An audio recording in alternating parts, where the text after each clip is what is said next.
Hello friends, कैसे हैं आप सब। उम्मीद करता हूं आप सब अच्छे होंगे। सबसे पहले आपका एग्जाम व्यू के यूट्यूब ऑफिशियल चैनल पर बहुत बहुत स्वागत है। जैसा कि आपको ऑलरेडी पार्ट 1 मिल चुका होगा जिसमें हमने कुछ क्वेश्चन सॉल्व किए हैं, लेकिन अभी भी पेपर कंप्लीटली सॉल्व नहीं हुआ है, तो कुछ क्वेश्चंस पेंडिंग है। तो उन पेंडिंग क्वेश्चंस को हम आज डिस्कस करेंगे। ओके, चलिए तो हम क्वेश्चन की शुरुआत करते हैं। जैसे आज पहला क्वेश्चन हमारे पास है, यदि k 2k-1 तथा 2k+1 एक समांतर श्रेणी के 3 क्रमागत पद हैं तो k का मान ज्ञात कीजिए। ओके, तो काफी इजी सा क्वेश्चन है, चेक कर लेते हैं क्या कैसे किया जा सकता है। क्वेश्चन है k 2k-1 और 2k+1 यदि 3 समांतर श्रेणी के क्रमागत पद हैं तो k की वैल्यू क्या है। इसे हम ऑप्शन से करेंगे। ऑप्शन है 2, 3, -3 और एक ऑप्शन हमारे पास है 5। सबसे पहले अर्थमेटिक प्रोग्रेशन समांतर श्रेणी का ये प्रश्न है। समांतर श्रेणी होती क्या है भाई, यानी जिसको आप एपी कहते हैं, इसको थोड़ा सा जान लो। समांतर श्रेणी का मतलब है, जैसे फॉर एग्जांपल मैंने यहाँ पे लिखा 2, 4, 6, 8। अब यहाँ पे आप देखिए इनके बीच में डिफरेंस कितने का है या कितने का अंतर है। आप कहेंगे सर 2 का अंतर, या तो आप ये भी कह सकते हैं कि 2 बढ़ाने पर अगली रकम हमें मिल रही है। तो जब कभी भी ये अंतर, जब कभी भी दोनों के बीच का अंतर सेम रहता है, कैसा रहता है, बराबर रहता है, तभी वो श्रृंखला, तभी वो श्रेणी क्या कहलाएगी, समांतर श्रेणी। यानी जो 2, 4, 6, 8 में लिखा ये क्या है, समांतर श्रेणी। क्या ये समांतर श्रेणी है?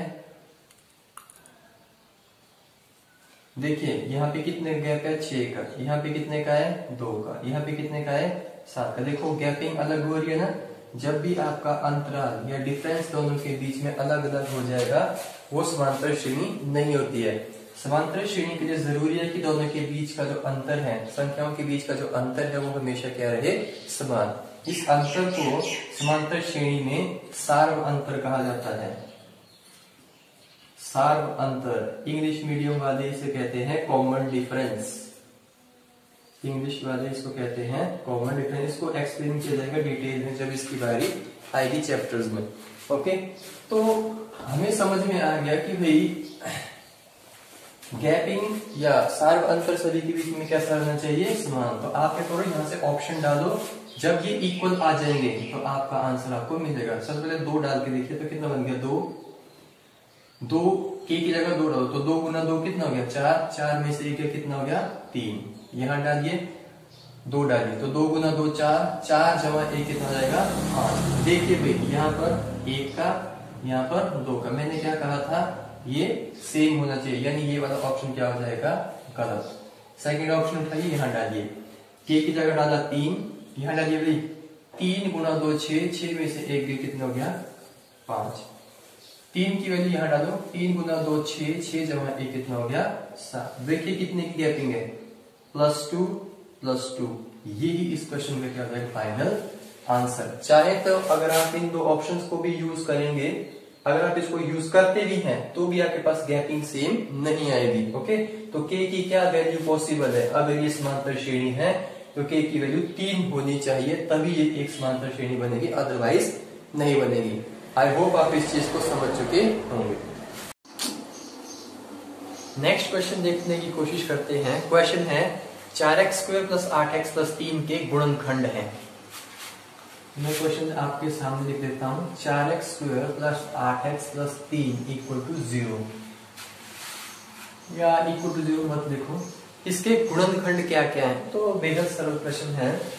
हालांकि आप करना भी जानते होंगे, आपको पता भी होगा कैसे निकालते हैं इसके गुणनखंड।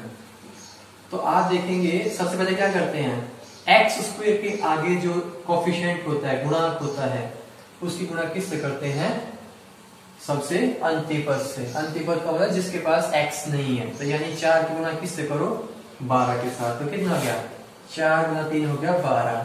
भाई इसके साथ मत करना, एक लेना है x² वाला और एक लेना है जिसके पास x कुछ नहीं है। तो इनकी गुणा करो, कितना हो गया 12। अब कुछ ऐसा सोचिए, अब कुछ 12 के ऐसे टुकड़े बनाइए कि जिनको प्लस करने पर, जिनको गुणा करने पर तो 12 आए और प्लस करने पर कितना आए 8 आए। तो मुझे बताओ 12 बनता कैसे है। तो आप कहेंगे सर 12 बनाने का तरीका सबसे आसान तो यही है हमारे पास कि 4 में 3 की गुणा कर दो, 4 में 3 की गुणा कर दो 12 बन जाएगा। मैंने बोला ठीक है, लेकिन 4 में 3 जोड़ के देखो सर कितना हुआ। तो आप कहेंगे सर 4 में 3 जोड़ करके तो 7 होता है, बनना कितना चाहिए, बनना 8 चाहिए। यानी ये टुकड़े जो आपने लिए ये क्या है, रॉन्ग। क्यों रॉन्ग है, क्योंकि इनको जोड़ करके कितना बनना चाहिए, बीच वाली रकम यानी 8 बनना चाहिए था, ये तो हुआ नहीं। कुछ और सोचो, और किसको किस से गुणा करो कि 12, एक और तरीका भी तो है, 2 की 6 में गुणा कर दो, 6 दूनी 12 हो गया, 6 में 2 जोड़े कितना हुआ 8, बिल्कुल सही 8 ही बनना चाहिए। यानी ये क्या हो जाएगा हमारे पास इसके जोड़े, तो कितना हो जाएगा 4x², यानी ये चीज किस में टूट जाएगी, इसमें 2x + 6x + 3। डन। यहां से कॉमन क्या आएगा, आप कहेंगे सर यहां से 2x कॉमन आएगा क्योंकि 2 भी है, दोनों के पास x भी है। ओके, तो कितना जाएगा यहाँ से 4, 2 x 2 बार था तो 1 बार बाहर, तो 1 बार तो रहेगा ही रहेगा। भाई यहाँ पे x कितनी बार है 2 बार, तो अगर मैंने 1 बार बाहर लिया तो 1 बार तो बचेगा ही। 2x में से पूरा का पूरा 2x ही बाहर कर देते, यहाँ पे कितना बचा 1 बचा। बताओ यहाँ पे कॉमन क्या है, आप कहेंगे सर यहाँ पे तो 3 है क्योंकि 3 के पहाड़े में 6 और 3 आता है, तो 3 दूनी 6, 3 एकम 3, खत्म क्वेश्चन। तो आप क्या करेंगे, देखो 2x + 1 2x + 1 दोनों जगह है तो इसको बाहर कर लो, तो अंदर कितना बचा, अंदर बचा 2x + 3। ये ऑप्शन आप मैच कर लीजिए, यही इस क्वेश्चन का क्या है फाइनल आंसर। बेहद सरल प्रश्न, द्विघाती समीकरण पर आधारित प्रश्न था। ध्यान सुनिए मेरी बात को, पहले और अंतिम की गुणा कीजिए, गुणा करने के बाद ऐसे टुकड़े बनाइए, ऐसे टुकड़े बनाइए जिनको गुणा करने पर इतना बने और प्लस करने पर कौन सी रकम बने, बीच वाली रकम। फिर क्या कर लो, जो बना उसको यहाँ पे लिख दीजिए, यहां से क्या करो कॉमन निकालो, सॉल्व करो, खुद ब खुद आप आंसर तक पहुंच जाएंगे। आई होप आप इस चीज को समझ चुके हो। आइए नेक्स्ट क्वेश्चन देखते हैं। 7 सेंटीमीटर त्रिज्या वाले गोले का पृष्ठीय क्षेत्रफल है 7 सेंटीमीटर त्रिज्या, यानी प्रश्न के अंदर त्रिज्या की वैल्यू कितनी दी है 7 सेंटीमीटर, और आपसे गोले का पृष्ठीय क्षेत्रफल पूछा जा रहा है। गोले का पृष्ठीय क्षेत्रफल किसके बराबर होता है, पहले तो फॉर्मूला याद कर लो भाई, 4πr² के बराबर होता है। अब आपने क्या करना है, वैल्यूज ही तो पुट करनी है। पाई की वैल्यू तो होती है 22/7, ये तो सभी जानते। r कितना है 7, r का स्क्वायर, स्क्वायर मतलब स्क्वायर का मतलब 2 बार है ये। 7 से 7 कैंसल, 22 गुना 4 कितना हो गया 88, 88 गुना 7, तो इनकी मल्टीप्लाई कर लो, 8 से 56, 5 8 से 56, 56 और 5 61।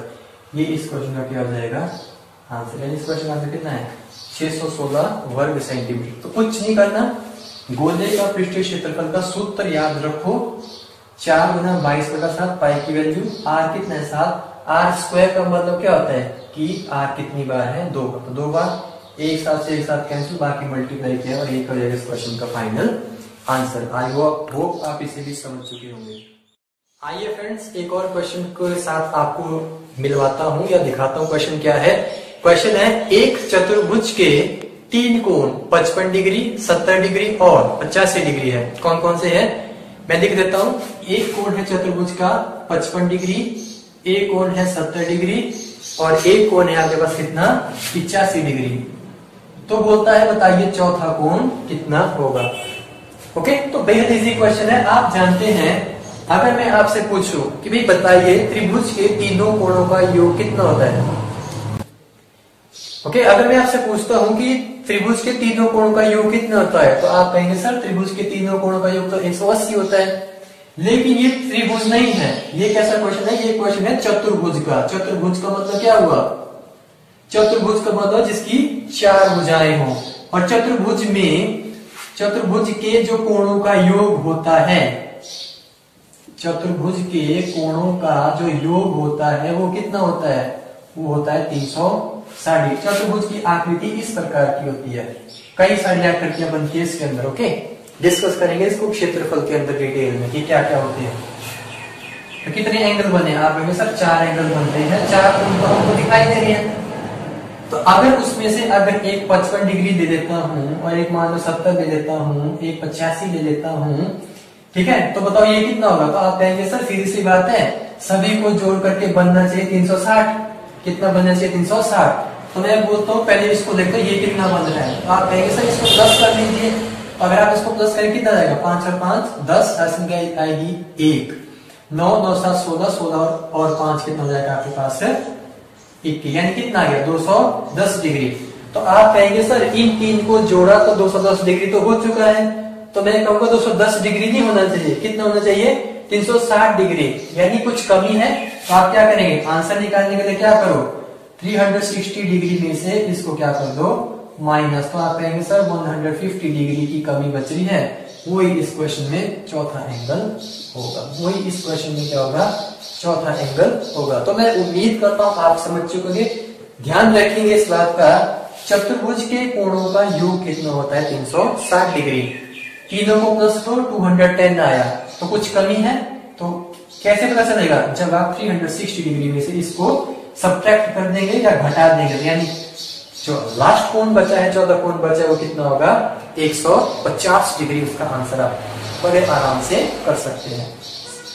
उम्मीद करता हूं आप समझ चुके होंगे। नेक्स्ट क्वेश्चन देखते हैं फ्रेंड्स। क्वेश्चन आपका बोर्ड मास पर आधारित है। क्वेश्चन है 92 divided by 18 plus 4 6 plus 12 minus 11 कैसे होगा देख लेते हैं। सबसे पहले लिख लेते हैं 92 92 भाग, क्वेश्चन है 18 जमा 4 18 जमा 4, फिर है आपके पास 6 जमा ब्रैकेट के अंदर है 12 माइनस 11 12 माइनस 11। इसको सॉल्व करने और बताओ कितना आएगा। देखिए ये आपका सरलीकरण का क्वेश्चन आ गया। इसमें जो हम यूज करेंगे कॉन्सेप्ट, वो क्या कॉन्सेप्ट होता है, बोर्ड मास। बोर्ड मास, बी का मतलब क्या होता है, ब्रैकेट। ब्रैकेट का मतलब कोष्ठक। सबसे पहले कोष्ठक खोले जाते हैं। कौन सा खोला जाता है, सबसे पहले खोला जाता है सबसे छोटा। फर्स्ट नंबर पे खुलेगा सबसे छोटा, सेकंड नंबर पे खुलेगा मीडियम ब्रैकेट, मध्यम कोष्ठक खुलेगा, और तीसरे नंबर पे खुलेगा सबसे बड़ा कोष्ठक, थर्ड ब्रैकेट या सबसे बड़ा ब्रैकेट। तो अगर प्रश्न में कोष्ठक हैं, ब्रैकेट्स हैं, तो सबसे पहले ब्रैकेट्स को खोलो। अगर आप खोल लेते हैं तो फिर आता है ओ। ओ का मतलब होता है का। फिर क्या होता है डी। डी का मतलब होता है डिवाइड। एम का मतलब मल्टीप्लाई। एड का मतलब प्लस, और लास्ट में क्या होता है सब्ट्रैक्शन का मतलब माइनस। यानी इस चीज का यूज किया जाएगा भाई यहाँ पे। तो आप देखो ध्यान से, इसमें ब्रैकेट्स हैं, बिल्कुल ब्रैकेट्स हैं, प्लस माइनस सब कुछ है। तो आप इसको कैसे सॉल्व करेंगे, अब देखिए ध्यान से। हालांकि ये बात तो वैसे मैक्सिमम बच्चों को पता होती है, फिर भी मैं एक बार आपको यहाँ पे बता दी। चलिए आओ अब इसको सॉल्व करते हैं। तो देखो भाई, बड़ा भी है, मध्यम भी है और सबसे छोटा भी है। तो शुरुआत कहां से होगी, सबसे छोटे से। तो कितना जाएगा 92 भाग 18 जमा 4, 6 जमा 12 में से 11 के कितना बचा 1। और जैसे ही एक वैल्यू आएगी सॉल्व करने पर वैसे ब्रैकेट हट जाएगा। अब क्या सॉल्व करना है, अब सॉल्व करना है मीडियम ब्रैकेट। तो 92 डिवाइडेड बाय 18 प्लस 4, यहाँ पे कुछ नहीं है ना, जहां पे कुछ नहीं था वहां पे क्या है मल्टीप्लाई। 6 में 1 जोड़े कितना हो गया 7। ओके, अब आगे क्या होगा बताइए भाई। अब ये ब्रैकेट खुलेगा ना, बताइए बताओ कैसे खुलेगा। देखो ध्यान से, जमा भी है गुणा भी है। तो सबसे पहले क्या होती है गुणा।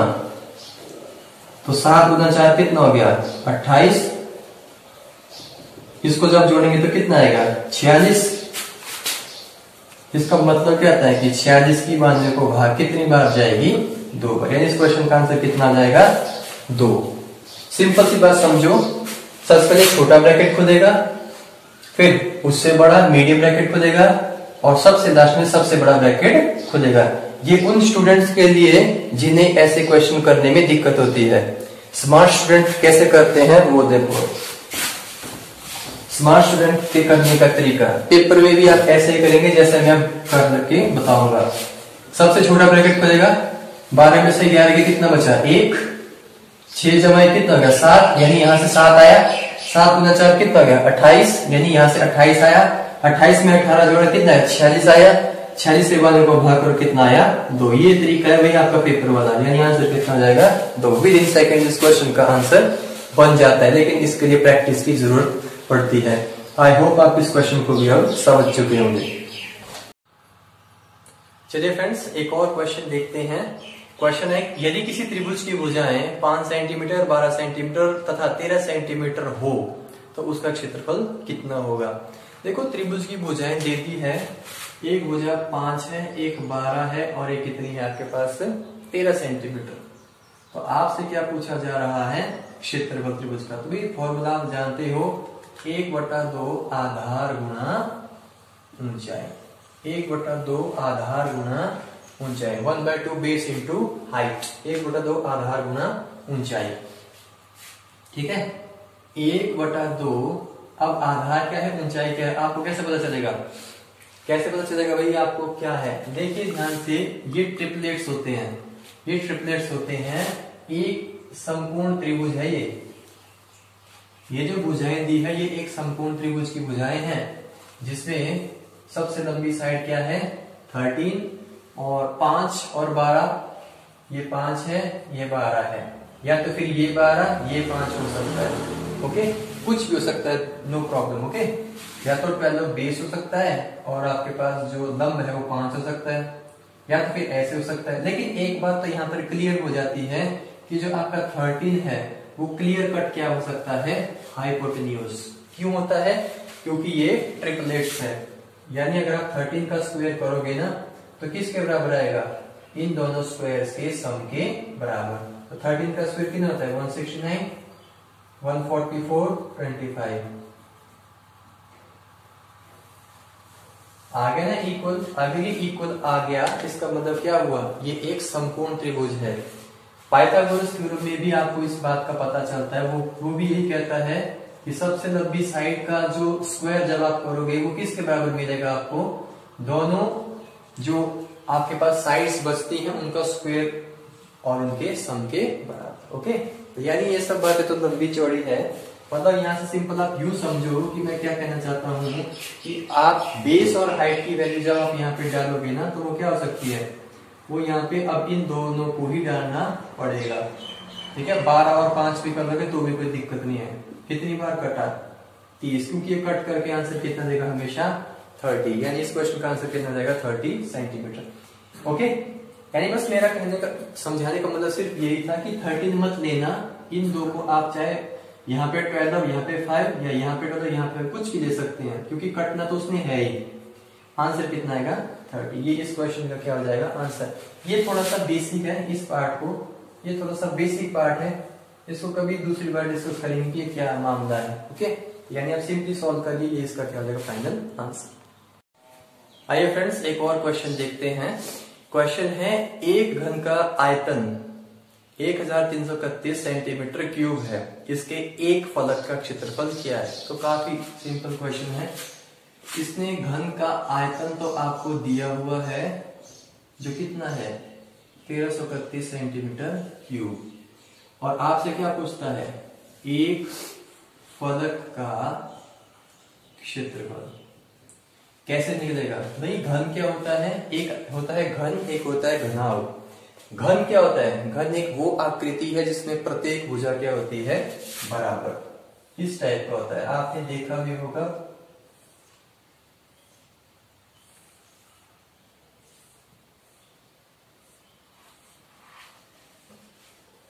अगर इसकी ये साइड ए है यानी लंबाई ए है तो इसकी चौड़ाई भी ए होगी और इसकी ऊंचाई भी ए होगी, सारी की सारी साइड्स क्या होती है इक्वल।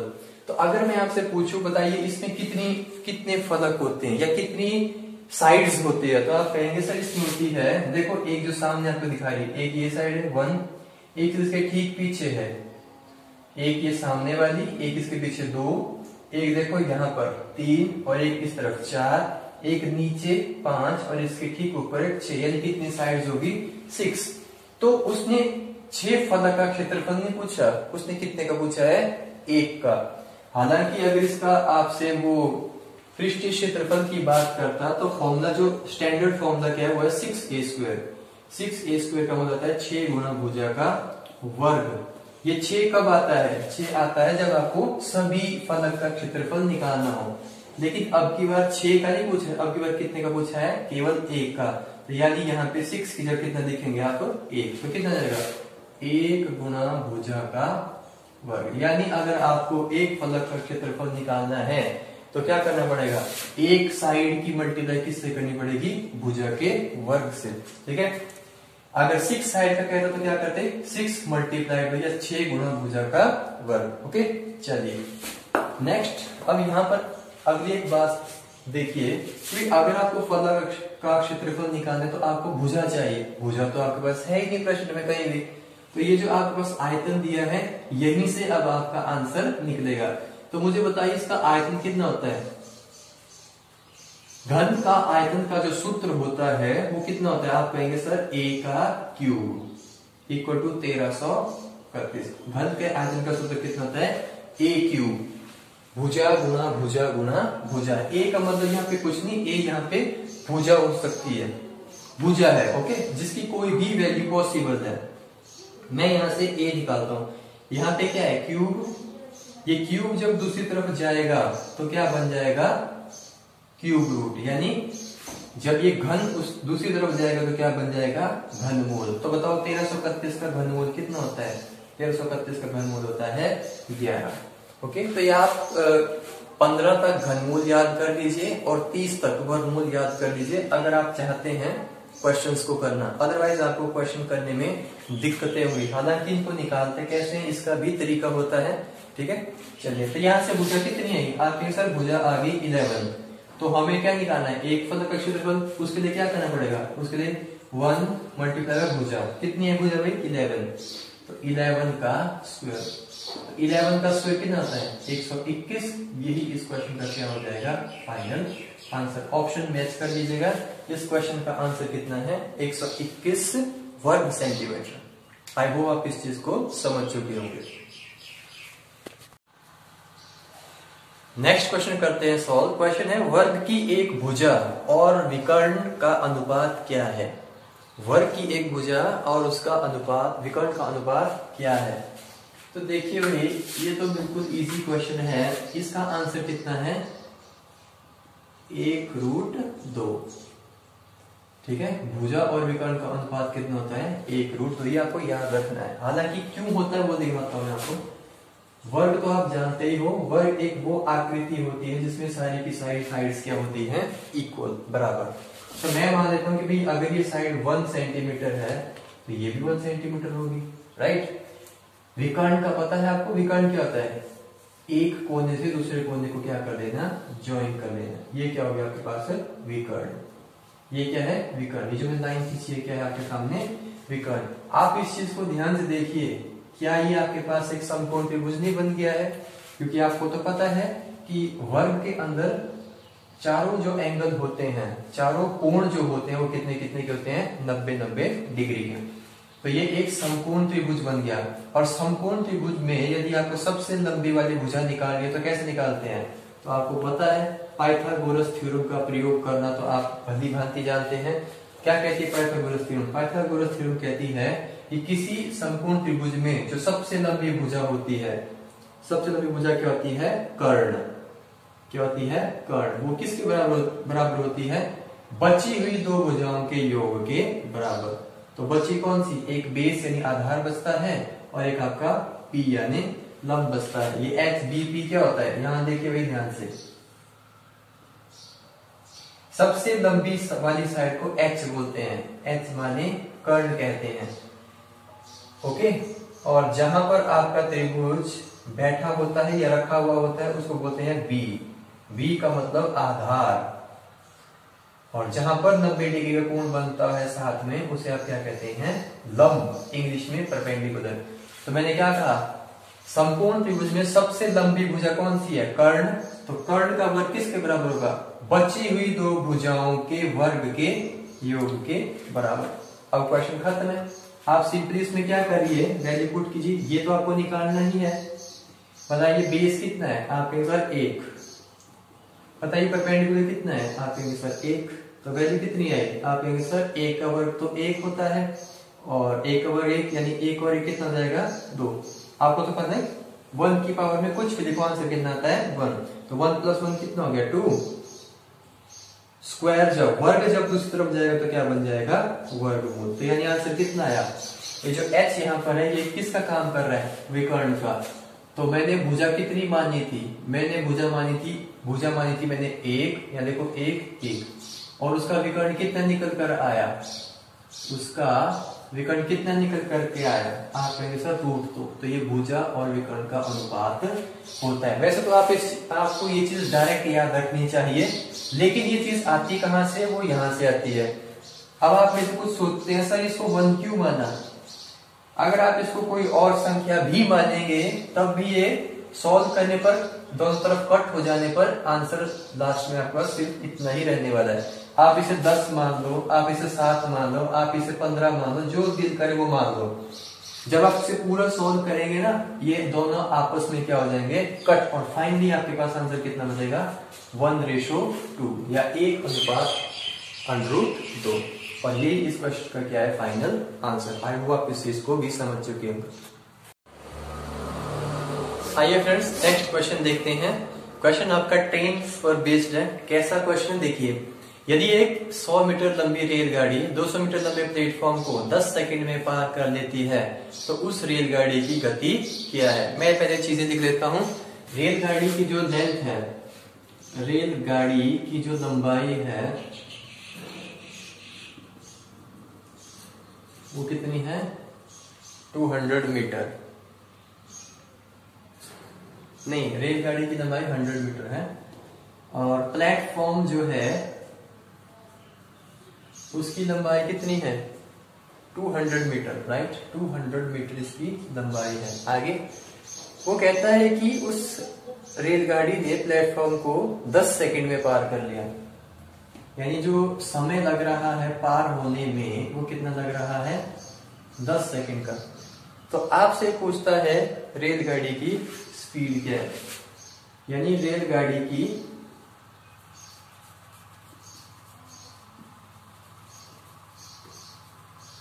गति क्या है। ये अभी आपके सामने क्वेश्चंस। तो काफी सिंपल सा क्वेश्चन है, ध्यान से सुनिएगा इस चीज को। रेलगाड़ी की लंबाई दे दी है, प्लेटफॉर्म की लंबाई दे दी है, और समय कितना लगता है पार होने में दोनों को? तो आप कहेंगे 10 सेकंड। तो कहता है रेलगाड़ी की गति क्या है। अब आप यहाँ पे ध्यान से देखिए, पहले फॉर्मूला बता देंगे। Speed is equal to distance upon time. Speed is equal to distance upon time, या हिंदी में गति या चाल बराबर है दूरी बटा समय। गति या चाल किसके बराबर होती है? दूरी बटा समय। आपसे क्या पूछा है? गति, यानी अगर आपको स्पीड निकालनी है, गति निकालनी, तो क्या करो? दूरी को समय से क्या कर दो? भाग। दूरी को क्या कर दो? समय से भाग। तो अब आप यहाँ पे दूरी क्या डालोगे? यहाँ पे तो प्लेटफॉर्म, यहाँ पे तो आपके पास रेलगाड़ी की लंबाई भी दी हुई है, यहाँ पे प्लेटफॉर्म की लंबाई भी दी हुई है। तो आपने यहाँ पे कुछ नहीं करना है, आपने इन दोनों को कर देना है ऐड। इन दोनों को क्या कर देना है? ऐड। ओके, तो आप क्या करेंगे? इन दोनों को ऐड कर लेंगे। तो आप देखिए, जब मैं इन दोनों को ऐड करूंगा तो कितना हो जाएगा? 300। क्योंकि भी अगर आपको गति निकालनी तो क्या करो? डिस्टेंस अपॉन टाइम, दूरी और दूरी बटा समय करना पड़ेगा। दूरी कितनी होगी? 300, और समय कितना हो गया? 10। समय 10 हो गया तो 0 से कट हो जाएगा, तो कितना आ गया? 30 मीटर प्रति सेकेंड। यानी ये ऑप्शन आपका क्या हो जाएगा? बिल्कुल सही। अब मेरी बात सुनेंगे, कई स्टूडेंट्स को डाउट होगा, सर आपने इसे प्लस क्यों किया? तो इसे प्लस करने के पीछे देखो कारण क्या है, ध्यान से देखिए। फिलहाल थोड़ी देर के लिए आप ये मान लीजिए कि ये जो मेरे हाथ में मार्कर है ये ट्रेन है, और ये जो ब्लैक बोर्ड है पूरा का पूरा ये क्या है? एक प्लेटफॉर्म है। तो मान लीजिए ट्रेन अभी यहाँ पर है, और ये ट्रेन यहाँ पहुंची है, तो इस पॉइंट पर क्या आप कहोगे कि ट्रेन ने प्लेटफॉर्म को पार कर दिया? तो आप कहेंगे सर नहीं हुआ। अब मान लीजिए ट्रेन प्लेटफॉर्म के ऊपर यहाँ पहुंची है, तो आप कहोगे, मान लीजिए ये ट्रेन अभी प्लेटफॉर्म के ऊपर यहाँ पे खड़ी है, तो आप कहोगे क्या इसने प्लेटफॉर्म को पार कर दिया? आप कहेंगे सर नहीं, अभी तो प्लेटफॉर्म पार नहीं हुआ। मान लीजिए ट्रेन अभी यहाँ पहुंची है, तो क्या आप कहोगे इसने प्लेटफॉर्म को पार कर दिया? तो आप कहेंगे सर अभी भी नहीं किया। तो फिर कब किया? देखिए ये प्लेटफॉर्म को तब पार करेगी, एक ट्रेन एक प्लेटफॉर्म को तब पार करेगी जब प्लेटफॉर्म की लंबाई के सामने से अपनी लंबाई को क्या कर देगी? पूरा का पूरा निकाल देगी, गुजार देगी। ठीक है, जब ये अपनी पूरी की पूरी लंबाई को प्लेटफॉर्म के सामने से, ये देखिए, जब अपनी लंबाई को प्लेटफॉर्म की लंबाई के सामने से पूरा पूरा गुजार देगी, तब जाकर के आप कहोगे कि क्या हो जाएगा? ये प्लेटफॉर्म को क्या कर देगी? ये यानी इसीलिए क्या होता है, रेलगाड़ी की लंबाई को प्लेटफॉर्म की लंबाई के साथ जोड़ दिया जाता है, क्योंकि जब ये जुड़ता है तभी जाकर के एक ट्रेन प्लेटफॉर्म को पार करेगी। ओके, यानी आंसर कितना रहेगा? 30 मीटर पर सेकेंड। भाई ये चीज आपको याद होनी चाहिए कि अगर चाल निकाले तो क्या करना पड़ेगा? दूरी को भाग देना पड़ेगा समय से। चीजें सारी की सारी इस क्वेश्चन में थी, तो सीधा सीधा क्वेश्चन हमारा यहाँ पर हो चुका है। यानी आंसर कितना होगा? 30 मीटर पर सेकेंड। आइए नेक्स्ट क्वेश्चन देखते हैं। क्वेश्चन है, एक 150 मीटर ऊंचे मीनार के एक शिखर से सड़क पर खड़ी एक कार का अवनमन कोण 30 डिग्री है। मीनार से कार की दूरी क्या है? सिंपल सा क्वेश्चन है। एक मीनार 150 मीटर ऊंची है और यहाँ पर एक कार है, मान लीजिए, तो ये एक ग्राउंड है, जमीन है ये। ओके, तो कहता है कि 150 मीटर ऊंचा मीनार है, इसके शिखर से सड़क तक, शिखर से सड़क तक जो कोण बनता है वो कोण क्या है? वो है अवनमन कोण। अवनमन कोण मतलब ये वाला कोण। ये कितना दे रखा है? 30 डिग्री। अगर ये 30 तो ये भी कितना होगा? 30 डिग्री। अवनमन कोण का मतलब क्या होता है भाई? और उन्नयन कोण का मतलब, ध्यान से देखिए, ये एक इंसान खड़ा है, ये इसकी आई साइट है, यानी जहां तक ये सीधा देख सकता है। अगर ये अपनी दृष्टि रेखा से, इसको कहते हैं दृष्टि रेखा, अगर ये अपनी दृष्टि रेखा से किसी मीनार के शिखर को देखेगा या टॉप को देखेगा, तो जब ये ऊपर के तरफ को देखेगा तो यहाँ पर जो कोण बनता है उस कोण को कहते हैं उन्नयन कोण। उन्नयन कोण का मतलब होता है एंगल ऑफ एलिवेशन। और एक और केस होता है, जैसे मान लीजिए ये एक मीनार है, ये सड़क है, इस मीनार पे एक आदमी खड़ा है, राइट। इसकी जो दृष्टि रेखा कैसे होनी चाहिए? सामने की तरफ। लेकिन ये क्या कर रहा है? ये अपनी आंखों से कहां देख रहा है? नीचे की तरफ। तो जब ये ऊपर से नीचे की तरफ देखता है, यहाँ पर जो दृष्टि रेखा के साथ जो कोण बनता है, अब ये कोण क्या कहलाता है? ये कोण कहलाता है अवनमन कोण। यानी साधारण भाषा में दृष्टि रेखा से यानी ऊपर की तरफ देखने पर बना हुआ कोण उन्नयन, ऊपर से नीचे की तरफ बनने वाला कोण क्या होता है? अवनमन कोण, राइट। चलिए आगे देखते हैं इस प्रश्न में। अब